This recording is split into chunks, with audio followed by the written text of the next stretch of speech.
This is Back to Back.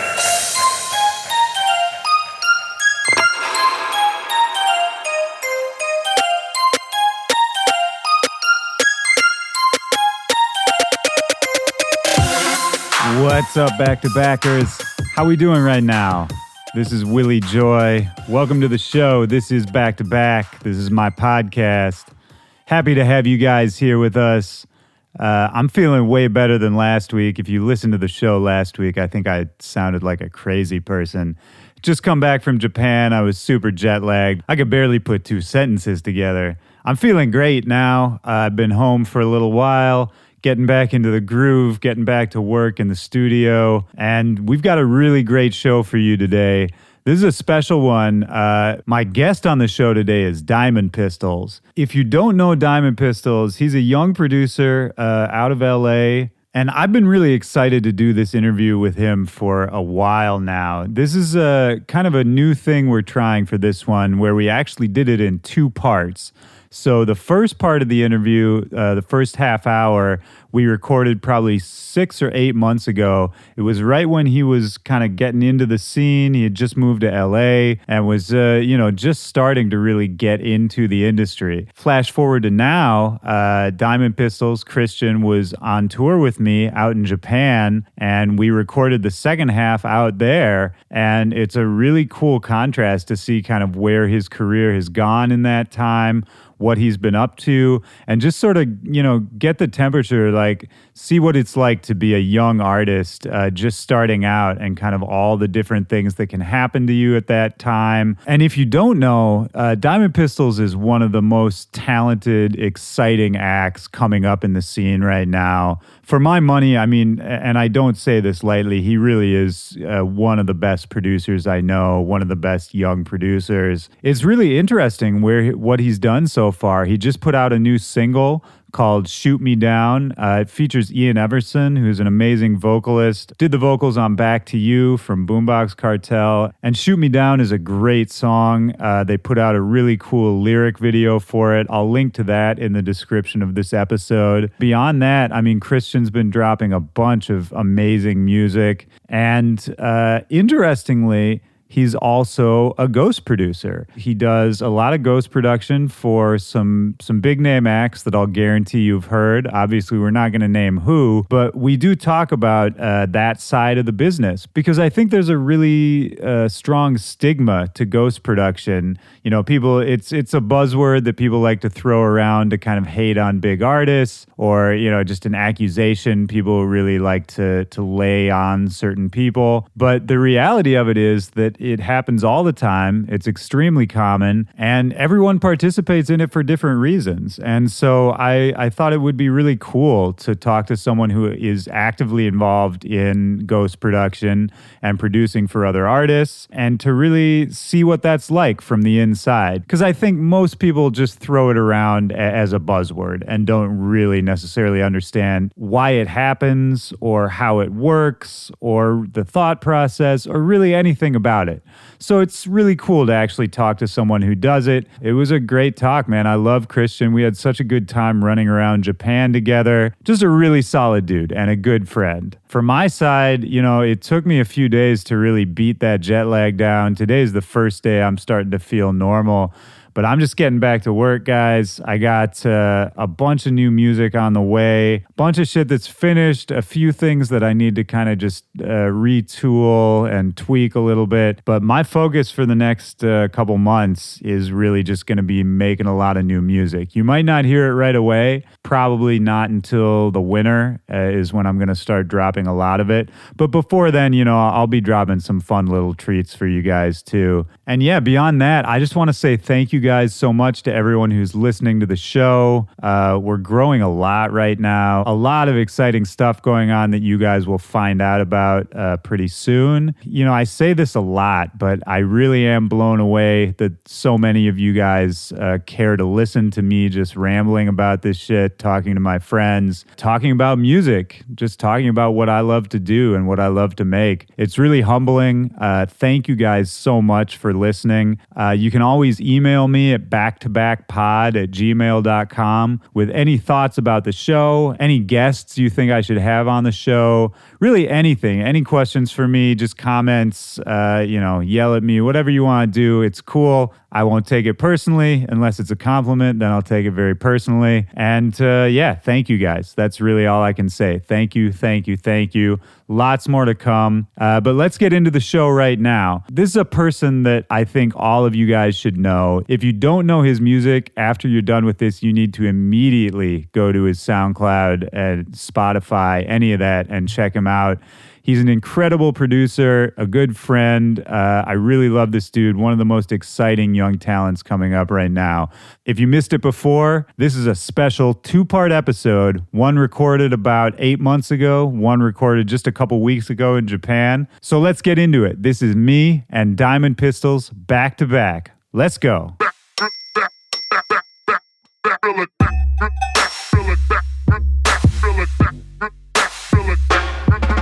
Crazy, I've never seen you DJ. I feel like we've known each other so long now. I don't think I've seen you DJ either. Really? No. That's wild, man. It's one of my favorite things about like seeing a new person DJ for the first time, because we see so many DJ sets. It's kind of, they all are the same after a while. Totally, yeah.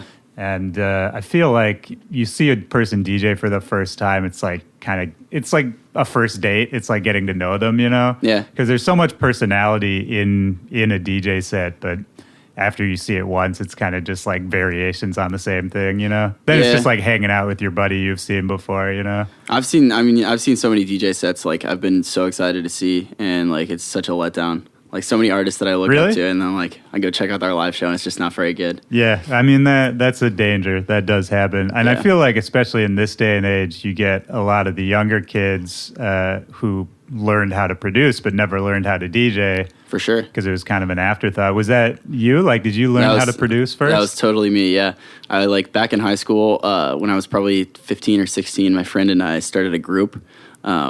I won't say it because I don't want anyone looking it up because it's out there. But we started a group, and neither of us even like really knew what DJing was. We just started making music that we thought was cool, like just on Ableton, like on a pirated copy of Ableton.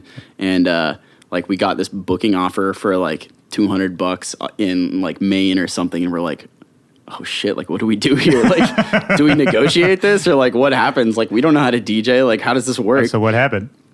I think we tried to negotiate it, and we're like, no, we want 500, and the guy just didn't reply. So you didn't even play? Nope. So what did your first show as that group end up being? I think like for a while, we really tried to like push hard for shows, just like a local teen centers and stuff when we were like 16 or so, and like we just ended up playing like a couple like shitty shows. And yeah, no, I mean nothing ever really happened with that project, obviously, but yeah, I didn't end up playing like my first real show until I was like 18, I don't think. Okay. Yeah. And that was in Seattle? Yeah, it was in Seattle. It was a pretty cool show, actually. It was like right when I came up with the Diamond Pistols imprint, and I was like starting to take it seriously. And this is back when I was making a lot of dubstep and listening to that kind of stuff. And I got the opportunity to play right after Trolley Snatcha at this little cool underground show in Seattle.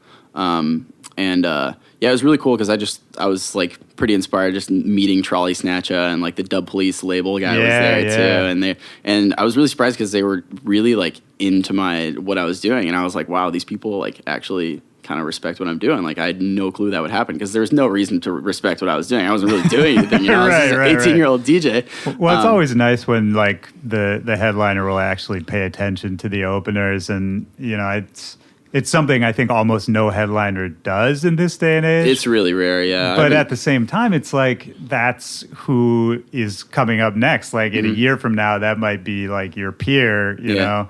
And so it's to me, when people just kind of ignore the openers, it's, I don't know, it's a little shitty to me. Yeah. I mean, there are a lot of local DJs that make a bad name for themselves, but that being said, there are a lot of really good local DJs and a lot of people that take it really seriously and, you know, don't just play Zomboy tracks back to back the whole time. Before Zomboy plays, yeah. Taking it back even further, were you born in Seattle originally? I was born in Carmel, like, what are we, like, it's probably 7 hours north of here. Okay.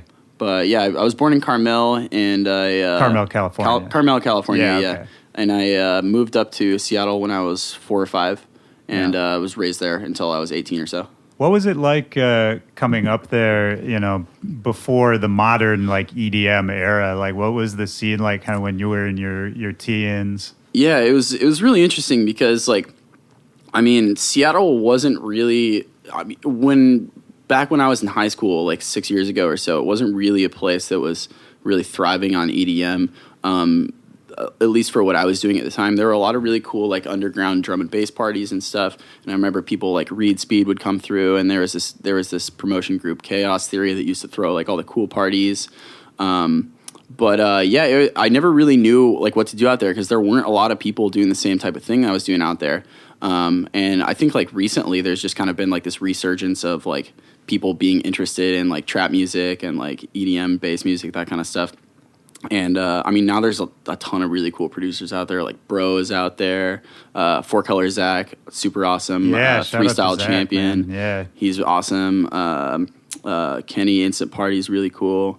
I guess Seven Lions moved to Seattle recently. Oh, really? Too. Yeah. Okay. So it's starting to like and they got Foundation nightclub out there now. Have you ever played there? Yeah, I played Foundation. I love that spot. Yeah, that's a great club. Yeah, it's really like just in the past few years, like maybe that's just because like I've just kind of gotten into the scene more, but it seems like people are just more and more interested in that kind of thing there. Yeah, well, and I feel like every time I play in Seattle, the show is crazy too. Like the fans go super hard. Yeah, really fun shows. One of the things that my agent was talking about, or you know who it was? It was Mike, your agent. Mm-hmm. He was talking about how Seattle is like one of the most informed crowds in the entire North America. I guess, yeah, there's a pretty wide range of scenes there. There's like Q nightclub for like a little more of the like classy, house that's and like techno. That's like a tastemaker place. Yeah, it started out as I had two friends that run sound there actually for a long time.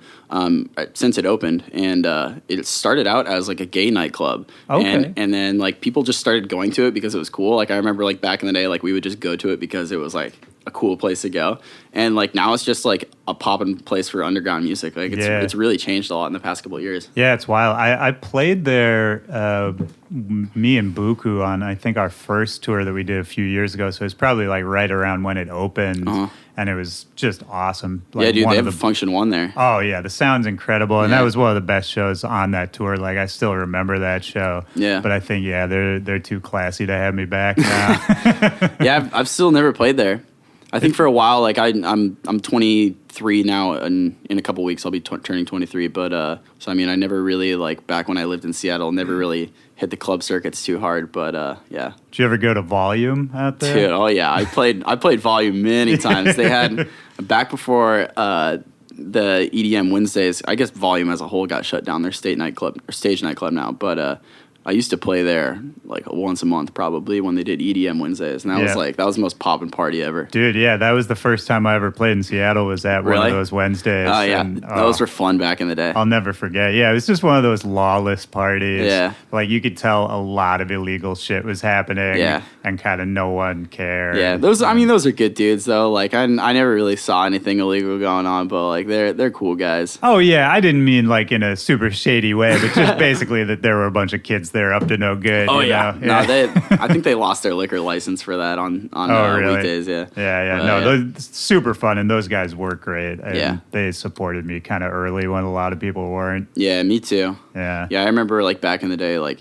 I was playing Foundation a couple times, like when I was underage, and they were like kind of skeptical to book me because like I was under 21 and like it's kind of a pain to have a minor in the club, and the Volume guys were like, hey, just come play at our club, and I was like, oh hell yeah. Yeah, we don't care. When did you? Or I guess I should say, what was like the first? Who were like your early guys? What was like your first shows that you went to? Kind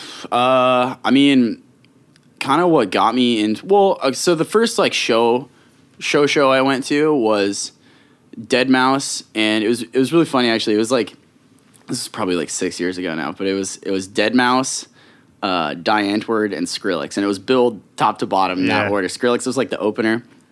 And this was like right around the time that like I figured out what dubstep was, and I still wasn't really even sure what it was.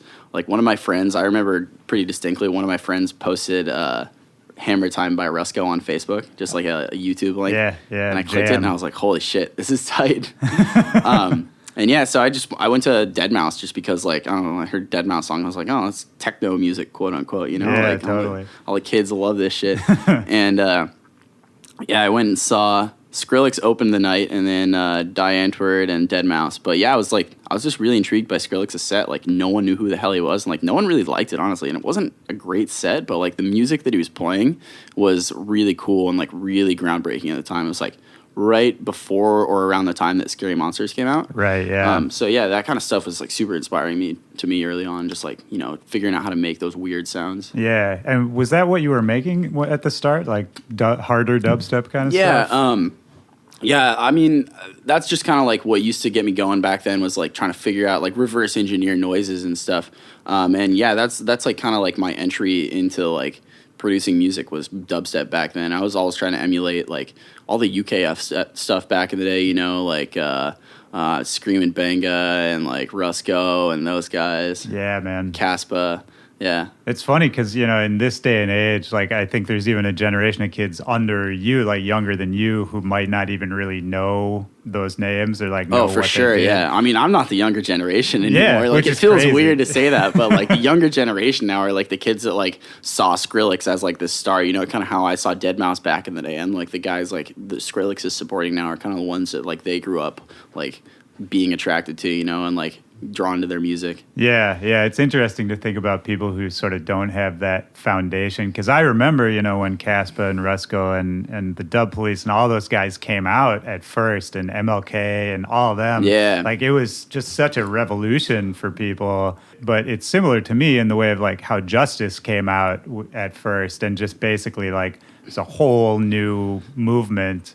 And we haven't seen that recently. I don't know I feel like we're at the point where everyone's wondering kind of what that next, like, real innovation is going to be. Yeah, for sure. I mean, music's, like, gotten to a point where, like, you know, it's really hard to push further, you know, it seems like. And I think, like, it seems like people are almost kind of, like, dumbing it down right now and just trying to, like, focus on, like, what makes a song work here. And, you know, like, because, I mean, there's been, especially, like, in dubstep, it's, like, how complicated can I make this song? And, like, for me, at least, like, I'm just trying to focus on, like, what can make this song the best that it can without adding too much, you know? Yeah, you hear a lot of the really technical guys, you know, it almost, the song will end up sounding like an experiment, you know, rather than like a song. And sometimes it's awesome, and I love that people are out there pushing those boundaries. But yeah, as far as the crowd appeal or the public opinion, it could go either way. Yeah, for sure. I mean, there's definitely something to be said for both of them. But it's interesting to, like, I mean, one of the things that was interesting to me, with Kanye's last album, he hired someone to go in and just take away stuff. I was thinking, like, imagine if, like, I did that to one of my songs and, like, I just hired someone to go in and take away stuff. Like, it would sound so weird, you know? Like, when you make something and you're like, oh, yeah, this is good now. And, like, just going and having it, like, just completely redone and, like, restructured. I don't know if I could do that. But. Yeah, that'd be tough, man. I mean, I think, you know, Kanye's genius is kind of that he's this amazing curator. For sure. So I think he more than a lot of people is sort of willing to put his art in other people's hands. Yeah. I mean, I'm sure at the end of the day, he's still controlling every tiny detail, but, like... Absolutely, yeah. Yeah, I always kind of admired that maybe more than anything else about him. Yeah, me too. He's definitely a vision guy, you know? He's a true artist, you know? He's not there, like, sitting there making every, like, snare drum from scratch or anything, and he's not producing every little sound on the album, but, like, he, like, at the end of the day, the finished product is, like, something that is his vision, you know, which I think is really cool. Yeah, I agree. Well, taking it back even further, you know, we're talking about people coming in, adding things, and your, like, history as a former dubstep producer. But even before then, before you knew how to produce, were you musical at all? Were you playing instruments? My mom put me in piano lessons when I was like 4.5 or so, and like I fucking hated it at the time. And I still, looking back on that, like, I don't have the best memories of, like, learning piano, but, like, all throughout my youth, I grew up with, like, classical training on piano, and, like, my mom basically made me stick with it. Good for her, man. Yeah. My mom tried to make me do it, and I broke her. I wouldn't let her do it, and I wish she would have made me do it. Oh, yeah, we had so many, like, family arguments over, like, quitting piano. It was awful. Like, I still don't know how I feel about it to this day, but, like, I think it really opened me up to, like, just viewing music in a different way, you know, and it really got me interested in learning guitar and drums and eventually music production, that kind of thing. So you learned guitar and drums in your childhood as well? Yeah, I transitioned from piano to guitar to drums, and then when my parents got divorced, I think I was like 16 or so, we moved into an apartment, and I just, you know, I had to sell my drums and stuff, couldn't make the noise that I was used to, and like I still had that like craving to make like cool beats and shit and just be loud. And I think that's kind of where production came in. It's because, you know, I had to find a way to do that without making a lot of noise, and like that was something I just do in my headphones in my room. Yeah, that makes sense. Yeah. And it seems like your mom is like still kind of involved a little bit with the business side, right? Yeah. She's my business manager. Yeah, she's super on board with what I do, which is really cool because I don't think like, I don't know, I see a lot of kids that like do the same thing that I do, and their parents are like, oh, you got to get a real job. My mom's like, pursue your dreams. Yeah. Like, yeah. Do you like working with family, or does it kind of create like any tension with you guys? Yeah, I mean, there's a certain extent where like you have to separate like, you know, like family and business, but Is that something you guys are able to do? Like you sit down at the dinner table, you're not going to talk about, you know, the next record? No, not necessarily. I mean, she's really interested in it, so we talk about it a lot. But I don't know, it's something that like we can connect on, and like I think it's a cool bonding point for us. Yeah, no, that's awesome. Yeah. What does she do? She doesn't really do anything anymore. She was a flight attendant for the last few years, but she's getting to that retirement age, and so she pretty much just works on this now. Nice, man. Yeah. That's cool. That's a nice like post-career project. That'd be super fun, for sure. Actually. Yeah. What airline was she working for? She flew private, actually. Oh, nice. Yeah. Both my dad's a pilot as well. And, okay. Yeah, whole aviation family. Oh, that's cool, man. Well, and bringing that back to now, are you incorporating? I mean, I know you are incorporating, you know, your musical knowledge into your recent stuff, but you told me last time we talked you were playing more piano, more guitar on your own productions now? Yeah, I think, like, I mean, my focus is just on being an artist first and foremost, you know? And, like, I think I got really stuck into being the mindset of a producer and, like putting a critical eye under it, like I was a producer listening to another producer's music, you know? And like, I think now I'm trying to step outside that box and like just listen as like a normal person, because like, I don't know, I just got really caught up in like trying to make the coolest sounds and like just really like in the box production. And I don't really think that's like good for my creativity. And like lately I've just been finding myself just, you know, playing lots of weird instruments on my records and just like sampling random stuff that I record around the house and just like, you know, trying to get more involved. And like just working with cool songwriters and top liners too, and trying to write my own lyrics and just be as involved as possible. How do you find the songwriters and the top line people? Oh man, it's so random. I mean, I found this guy the other day, Phil Good. Shout out Phil Good. He just made this really cool song that I saw on This Song Is Sick, and I hit him up and I was like, yo, this song's great. Like we should work together sometime. And he's like, yeah, man, I'm down. And it turns out like he lives like a couple blocks away from me. Oh, wow. Out in Studio City, yeah. So small town LA. Yeah, when he came over and we made a song in like a day, it was pretty awesome. That's one of the benefits of living in LA for sure. It's like everyone's down there. Yeah. Well, and you've been sort of involved with the production side, not as like a solo producer, but also you do production for bands and other people as well. Yeah, that's been kind of like a recent thing that I just kind of fell into when I came down here. Just, you know, producing just random stuff for people that need it. How'd that come about? My current manager, one of my current managers now, Joey, actually, he was managing this band Hollywood Undead, and he was like, yo, these guys, I think it would be really cool if you get a track with these guys. And I was like, yeah, sure, sounds good. Like I used to listen to Hollywood Undead when I was younger. I remember them. Yeah, so he hit me up to do that, and I made a beat for them, and they did some vocals on it. It turned out pretty cool. And they're like, yo, we want the rest of our album to sound like this. And I was like, okay. Like, and so they just had me do a couple more songs on there. But yeah, and then just random stuff. Like I did a couple beats for some hip hop producers. I generally like a lot of it just happens. Like I end up making something that doesn't really fit for the Diamond Pistols project, and I'm like, oh, who could use this? You know. Did you have any outlet for that before you kind of linked up with your management? No. Or did you just sort of have a bunch of stuff sitting around that... Yeah, I mean, I've always just kind of made random stuff, but it's always just kind of fell by the wayside because, you know, I never really had anything to do with it. But it's cool now, like, because, I mean, I don't like sticking with one certain type of music, but it doesn't always make sense to put it out all of it, everything that I make. So it's cool to like see it get used and like actually come to fruition. Yeah, I love that, and I think you're versatile enough to kind of make it all make sense. You know.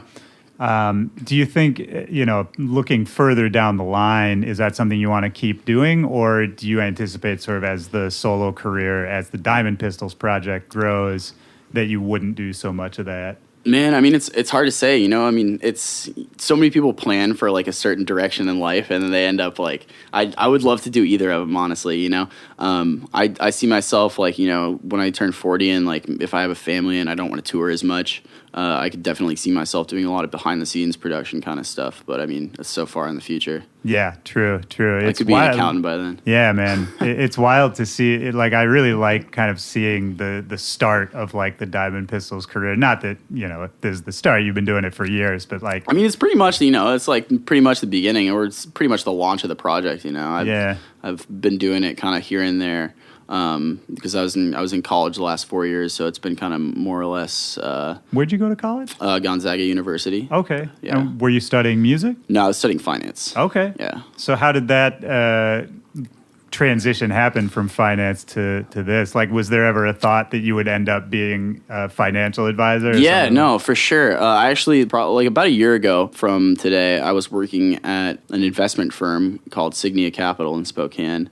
And I was just researching stocks, and I was super into it, actually. It wasn't really like something that I just went and did, and like I was like, oh, this is a shitty 9-to-5 job. It wasn't 9 to 5 at all. It was an internship, but it was. I actually really enjoyed it, and I was like, oh, I could make a career out of this.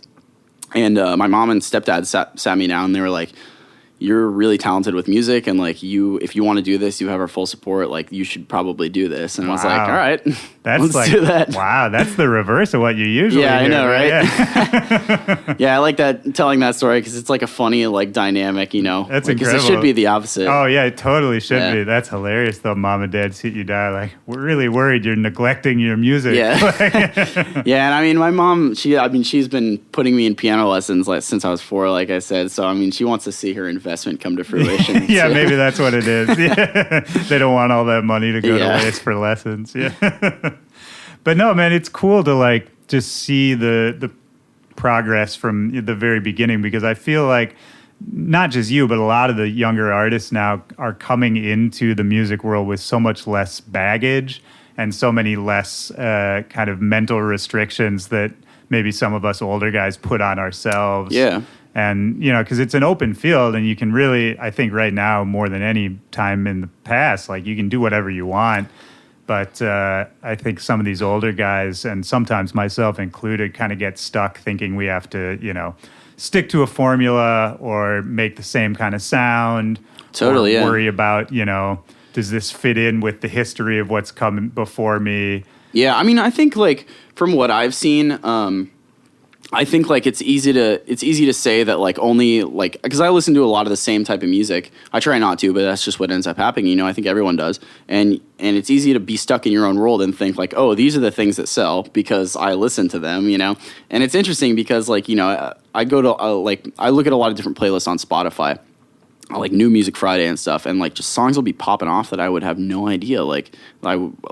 Just random crazy songs that are like getting a bunch of popularity, and you'd never think that like these random like cool beats that some guy's making like in his bedroom in like Canada would end up just popping off. But I mean, any type of music can be successful nowadays if it's cool, which is like really the coolest thing to me. Yeah, and I think maybe we were talking about sort of what's next and what the next big thing is, and I think maybe it is not so much like a new sound as it is kind of electronic music production just infiltrating other sounds. Yeah. I mean, it's become mainstream now, Oh, like yeah. I mean, it's all over pop music for sure. Yeah. I mean, even like just pop music is like, they make the beats on a computer, It's like, where do you draw the line between computer music and EDM, Right. They're very like commingled now, it seems like. Yeah, it's getting way blurrier for sure. Yeah. And even other genres of music now, you're starting to hear it. I'll never forget, there was this is probably like at least 5 years ago, and I'm sure someone will correct me, but there was this Britney Spears song that had like a dubstep breakdown. You know who produced that? It was Matt Billboard. He's an EDM producer. Oh, really? Yeah. See, there you go. Like one of the best producers I have ever seen in my life. A crazy good producer. Yeah, he produced that song. Wow. Yeah. That's nuts. Yeah, so I mean, even back then, like you could hear it like starting to come. Yeah. He must have been one of the first to really. Oh, he was. Yeah. My roommate was showing me this video he did in like I think it was 2008. It was like a beat competition, and like he was playing these awesome, just like I don't even know what you would compare it to, but it was just really cool beats that sound like with the times now. 8 years later or 9 years later. Right.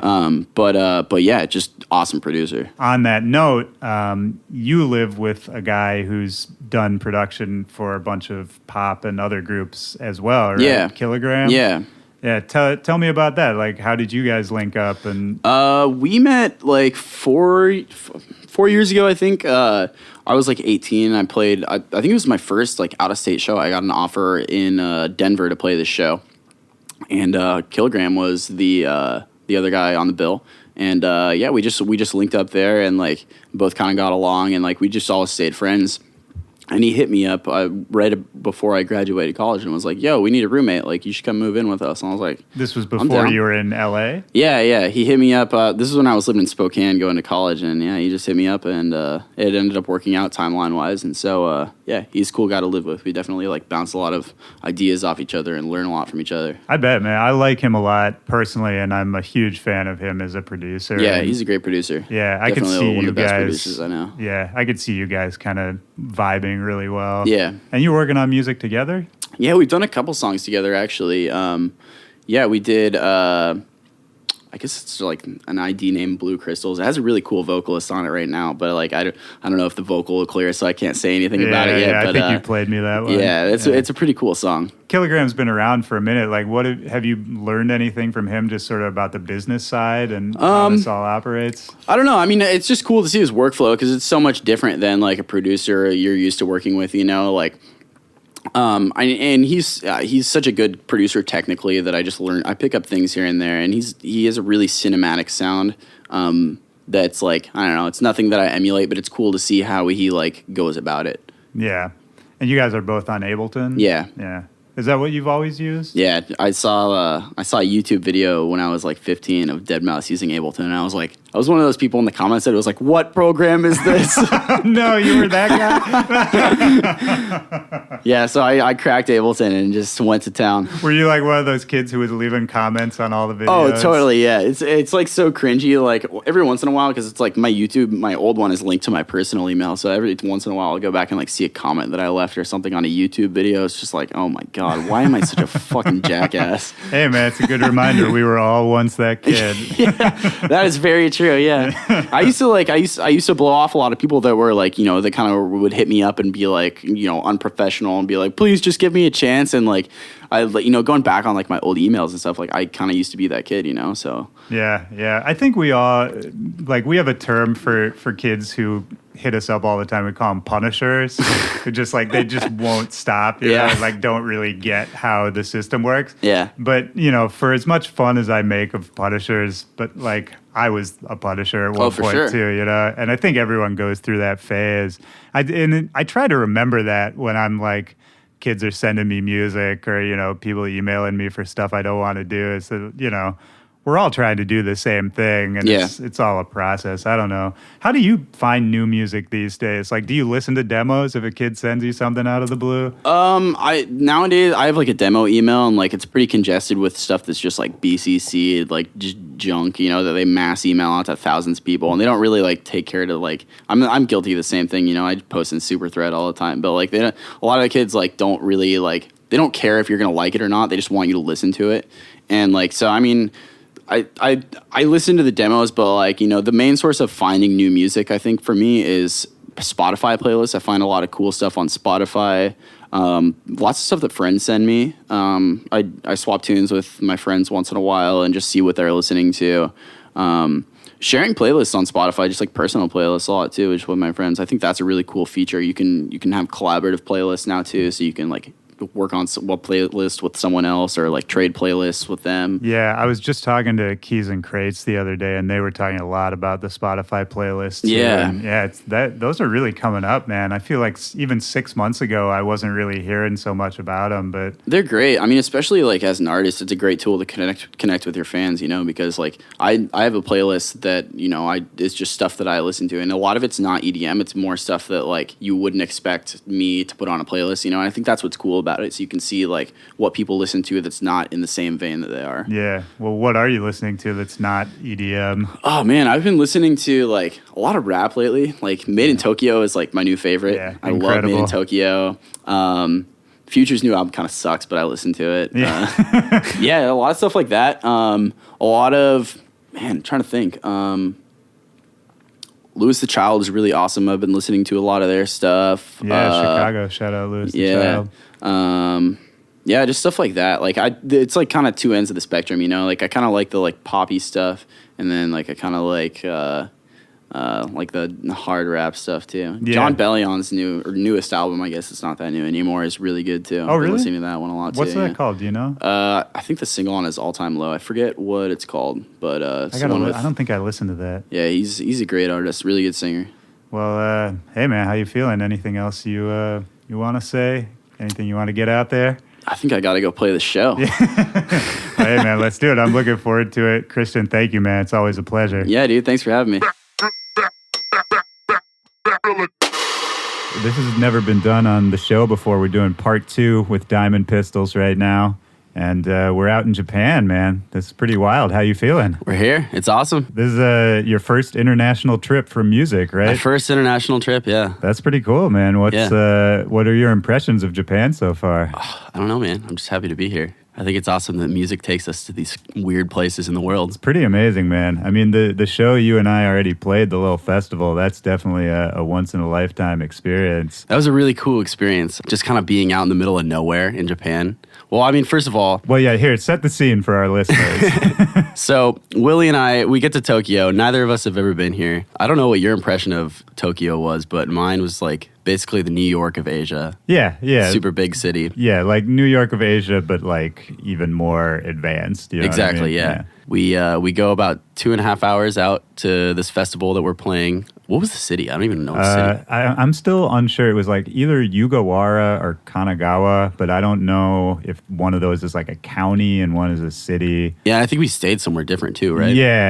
I have no idea, to be honest. Yeah, well, anyways, we're in this super rural, like kind of surf town environment. I didn't even think that existed in Japan. I didn't know people surfed here. I didn't know that was a thing. And we stayed at this place called the Ryokan Tokyo, which was kind of like a hostel in a way, but much nicer than a hostel. Yeah. It was kind of this strange... I think it was just weird because it was so isolated and there was nothing around. It was really weird because it seemed like a place that would be super busy because there was a bunch of buildings and houses and businesses, but it just seemed like the entire time we were there, everything was closed and we were the only people in the entire city. Yeah, it felt super isolated. And it was like a really traditional Japanese spot, which meant like, you know, sleeping on mats on the floor. Yeah. And the sideways sliding doors, communal bathing. Everything, yeah. So it was built on a hot spring, right? It was built, that was natural, right? Yeah, it was natural. So I guess it was technically a bathhouse and they would serve us dinner and all these interesting kind of hors d'oeuvres, appetizer kind of things, and just keep stuff coming. Yeah, it was good food, and you know, it's sitting on the floor, like the tables that are really, really low to the ground. Yeah. There were no chairs in the entire hotel. Yeah, that's true. That was one of the weirdest things. That was, yeah. But and you never realize, like, if the rooms look so weird and empty when there's no chairs. Mm-hmm. Like, that just makes me sound like a total tourist. No, I agree, definitely. Like, the weirdest thing, though, was the Wi-Fi, for sure. It was, like, in the middle of nowhere and just the fastest Wi-Fi of all time. Yeah, okay, so this is a thing. This is actually, I'm going to steal this from you, but Christian's been running speed tests on every Wi-Fi network we get on, which is brilliant. And the speed test for this rural-ass hotel was fucking amazing. Yeah. It's like 20 times better than my internet at home. Oh, dude, I get like 5 megabytes to upload at home, and it was like 170 here, which I don't even think exists in the US. I didn't even know that was possible. Yeah. Actually, that's kind of like the perfect description of the dichotomy of Japan, right? Is it's like this super traditional, rural, isolated place, but then at the same time, this technologically advanced like wonderland. Yeah. But so yeah, we were out there and we played this festival called Lost Paradise, and it was on a private beach on these cliffs overlooking the ocean. Just, you know, it couldn't have been a more gorgeous setting. I really just felt so out of the way. I mean, we were in the middle of nowhere. Yeah, it was cool too because they brought in a bunch of really cool like American talent. Wookie was there, Hoodboy was there, Jackal was there. Yeah, shout out to all those guys. Big Dope P. Big Dope P. We Big Dope P. We had a great time with Big Dope P. One of the jolliest men I've ever met. Yeah, he's a funny dude. So that was cool, and now we're back in Tokyo here. Sticking around for a few more days. I'm doing some parties next weekend. We're trying to get you to extend your trip so you can come, and I'm thinking about it, dude. I'm getting close. you got to do it, I man. fell in love with Japan. This is one of the most amazing places I've ever been. It's so wild to me what we were saying before, like the places music can take you, and it's so much better that we're here together. You know, we got Conrad, our tour manager, out here as well, and there's all these other guys in town. And Yeah, I don't know. It would be a different experience doing it alone. You've done that before, right? Yeah, I've done it a lot. It's what I mostly do. And, you know, coming out here with you guys makes me realize how much better it would be. And it's kind of, I wanted to connect that to something we were talking about yesterday, which is, you know, both you and I are solo acts, but we were both saying that, like, we always kind of wished we were in a duo or in totally. a group. And this is one of the reasons, but just because, you know, if you have these experiences by yourself, it's like a tree falling in the forest. It's like, did it even happen? Yeah. Well, I mean, I think we talked about this before, but I kind of had an experience like that when 2 years ago, I went to London for a couple months by myself to just do some college intern work there. Yeah. And like, that was one of the weirdest experiences of my life. It was like, because London's a really awesome place.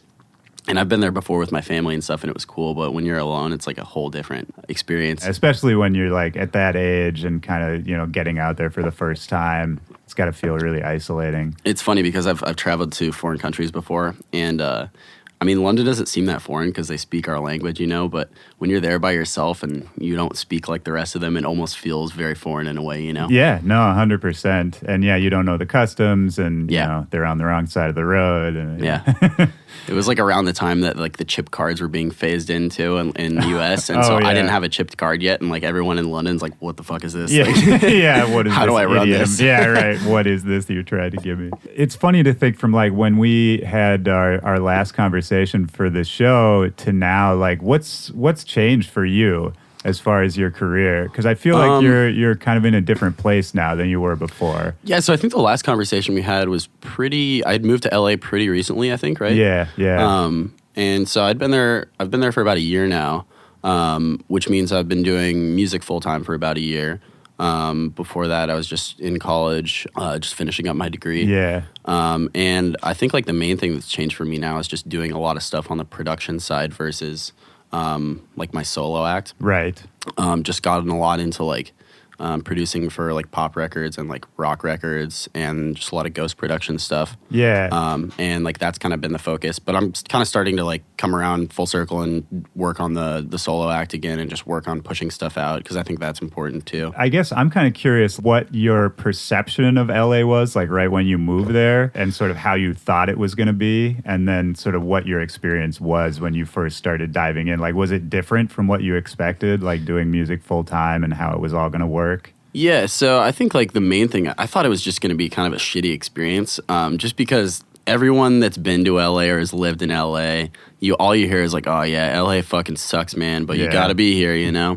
And like that was not at all my experience. I mean, granted, I've only been there for a year now, but I think LA is a really awesome place. It's, I mean, pretty much every culture in the United States kind of like combined into one area. Right. Lots of great food. I think the people are really awesome, which is kind of not really, doesn't seem to be the common belief. Yeah, yeah. But, well, you got to find the good group of friends, right? Yeah, totally. And I think that's why I like it so much, because I have a good group of friends out there. Yeah. And it's a group of other producers, right? Yeah, so I think you can most of my friends friends are other producers, or they're involved in the music So you scene. can kind of be like way. a support system a little bit, right? Exactly, yeah. I mean, what I like about LA so much versus where I came from is that everyone has kind of a common goal. It's, you know, you're not the only one out there trying to do music or like even just make it in the entertainment industry. Yeah. I think it's really cool because where I came from, where I lived most recently was Spokane, Washington.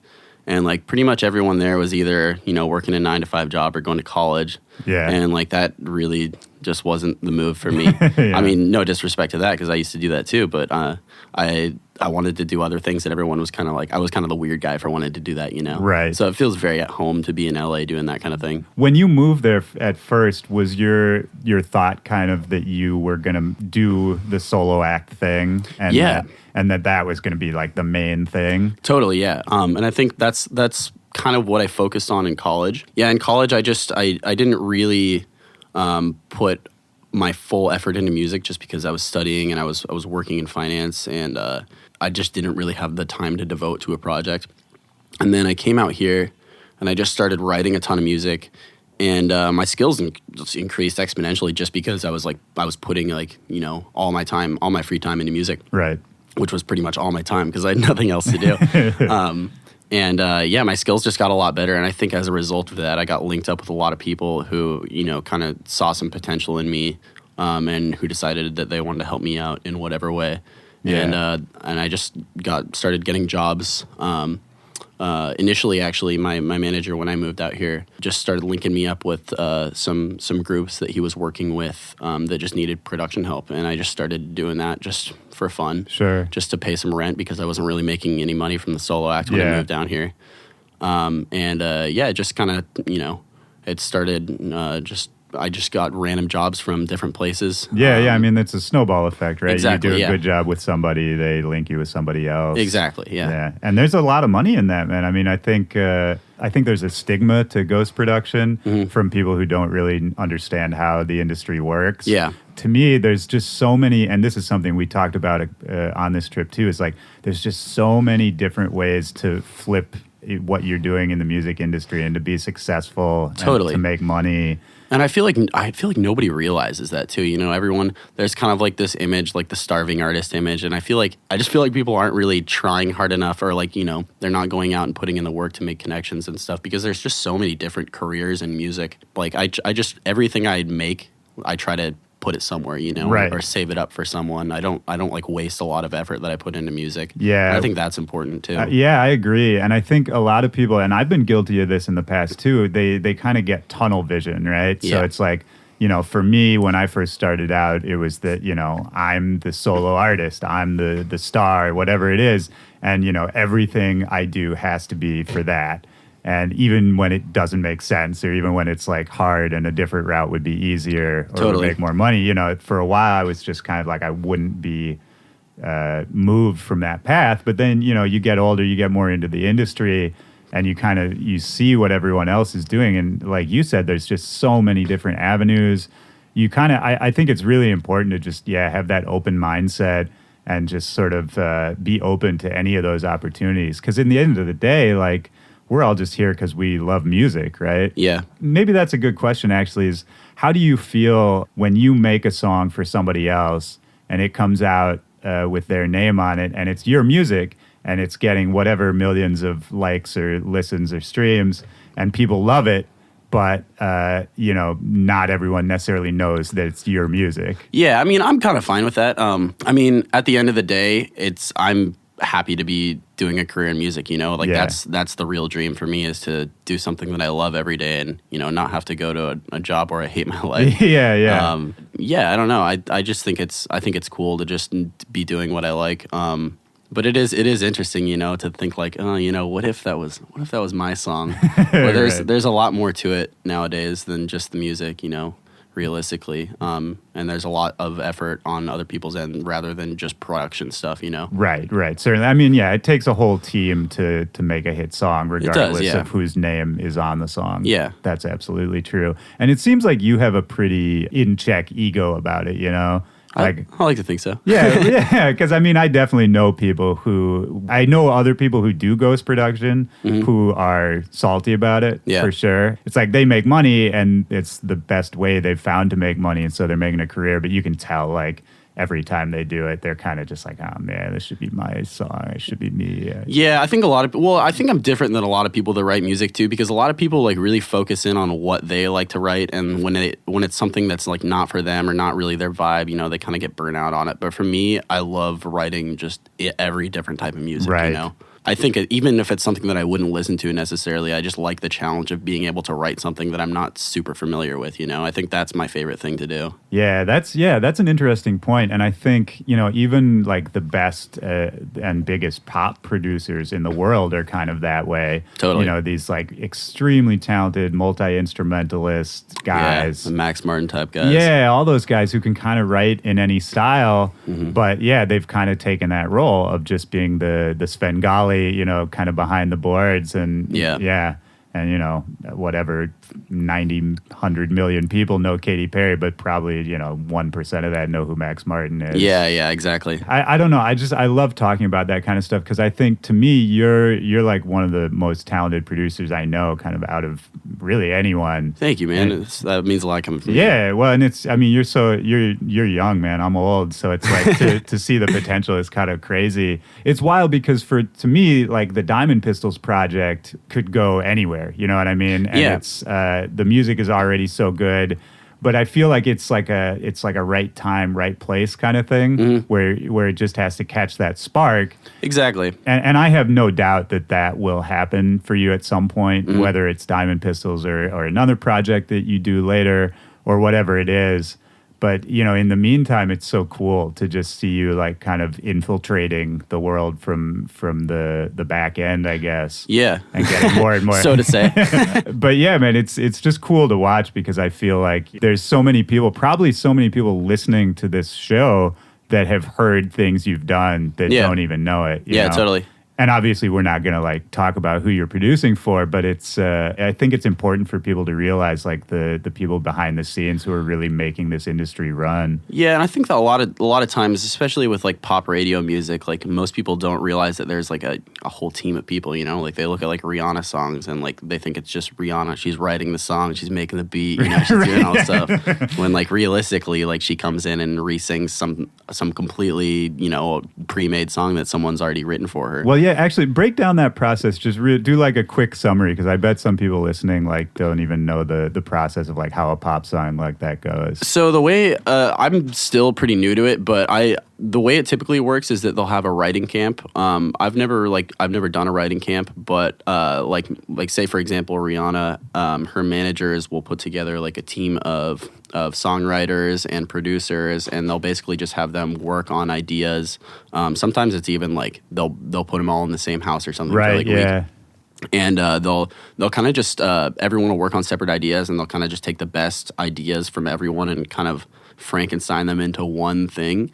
And then they'll kind of build the song from there, and then like Rihanna will come and re-sing the top line. Right, so like they'll have a singer sing it. Exactly, yeah. And I mean, it's not always that complicated, and there's not always like 15 people involved, but a lot of the times there's tons of people involved on tracks. Yeah. But I mean, typically like for the scope of my work, it's like typically me just doing the production side and maybe working with a couple songwriters. Sure, yeah. Or maybe they'll send you like a core of an idea. Exactly, or like a song lyric or a melody, something like that. Or a lot of the times, the basic structure is written out, but like the production needs, more shine to it or something like that. It's different every time, honestly. Yeah, of course. And I mean, that's something else we've been talking about this week is kind of as a solo act, sometimes it's nice to have that extra direction from somebody else, that extra input just to kind of like focus you in. Yeah. What we're talking about is just like both of us have the kind of like idea on our head that like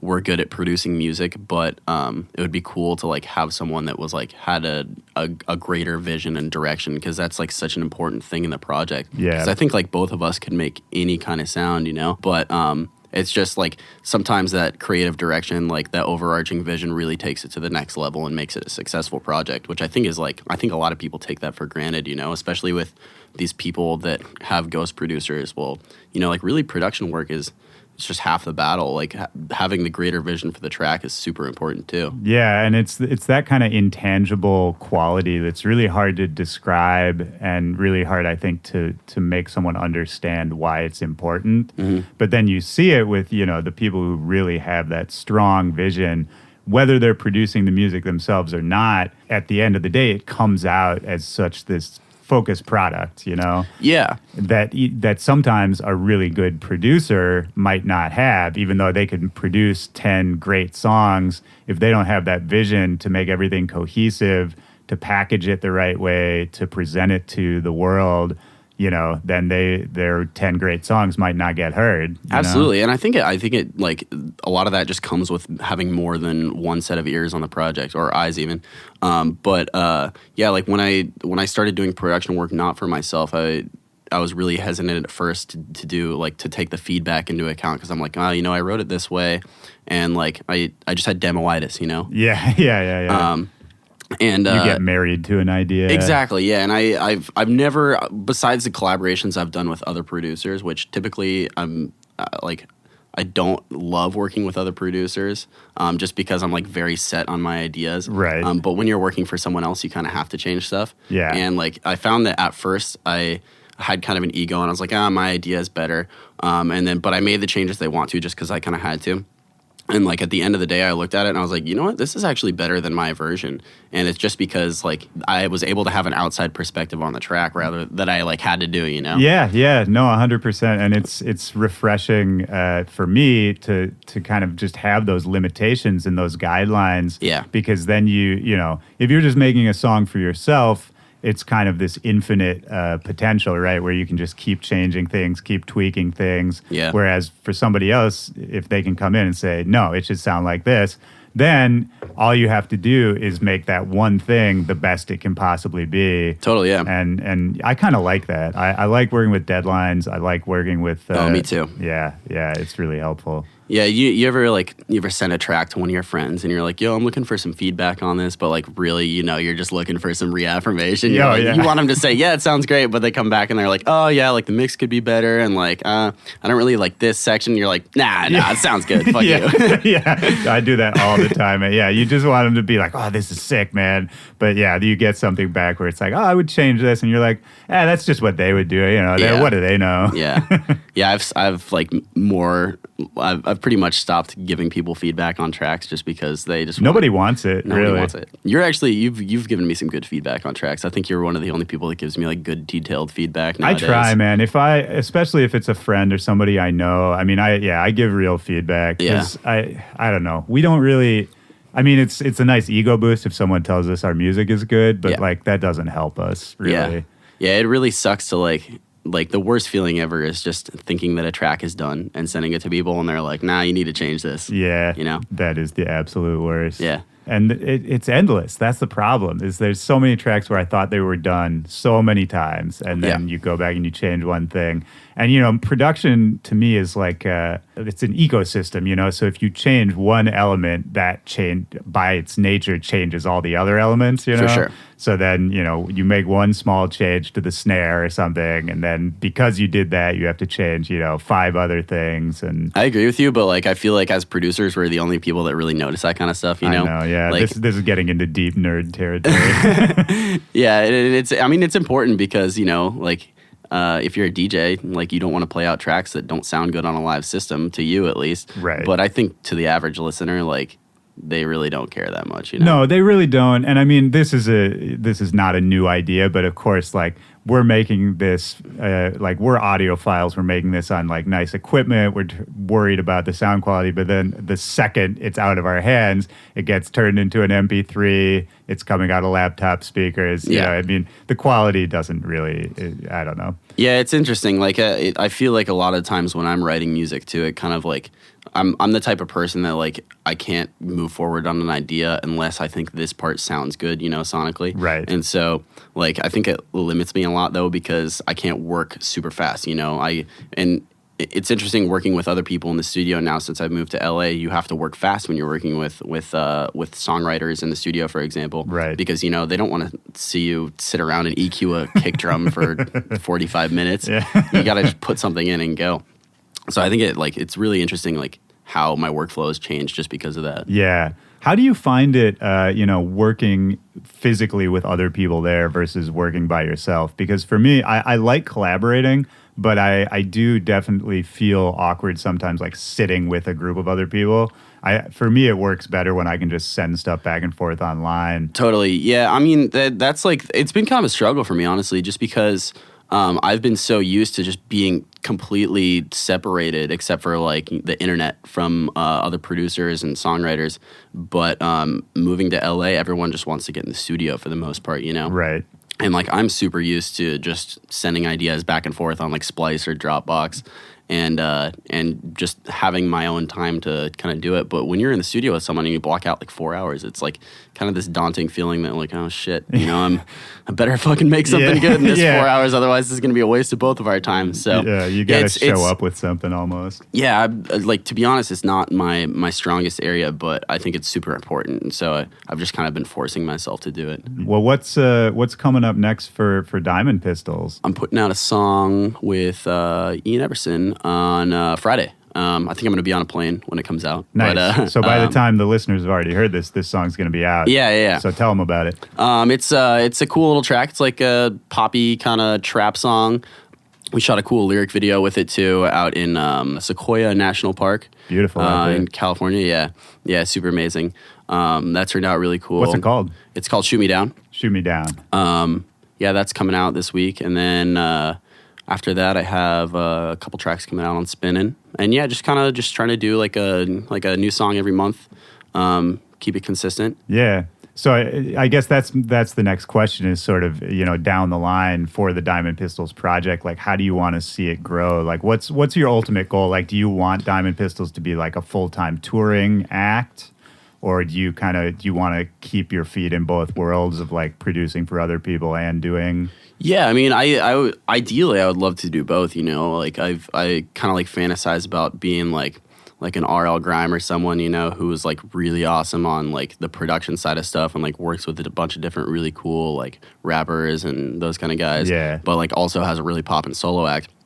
But I mean, like realistically, regardless of what I plan for, like it's going to change down the line. You know, nothing ever happens the way that you plan it. I think I had a college professor who was like, it's really important to like plan for your future, but don't expect it to go as planned. Yeah. And I think it's true. Nothing ever goes as planned, but you got to be open to the opportunities that come, you know, exactly. Yeah. I think that's about it, man. You got anything else you want to get out there? No, I don't think so. It's pretty sick. Let's go eat some sushi. Yeah, we're out here in Japan, man. I'm trying to get Christian to change his flight so we can just keep hanging out here. Yeah, I might have to do it. You got to do it, man.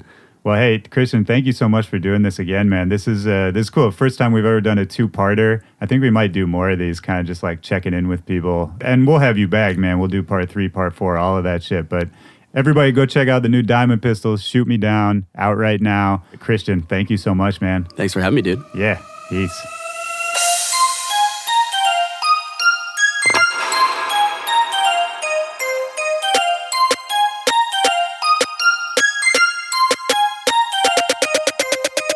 All right, that's the show. I hope you guys enjoyed it. Thank you, Diamond Pistols, for doing that 2-part interview with me. That was really cool to split it up like that. And make sure to go check out his new single, Shoot Me Down, featuring Ian Everson. It's out right now. The link is going to be in the description of this episode. And just check him out in general. Diamond Pistols, he's up next, man. And hey, my name is Willy Joy. This is my show. If you guys are listening to this, I'm so thankful that you're here with me, that we can share in this together. I want to hear from you. My name is @Willy Joy on all social media. Hit me up, Twitter, Facebook, Instagram, Snapchat, bunch of other weird shit, MySpace, I don't know. Whatever it is, hit me up, backtobackpod@gmail.com is the email address. And that's it. I love you guys. I'll talk to you soon. Have a good week. Peace.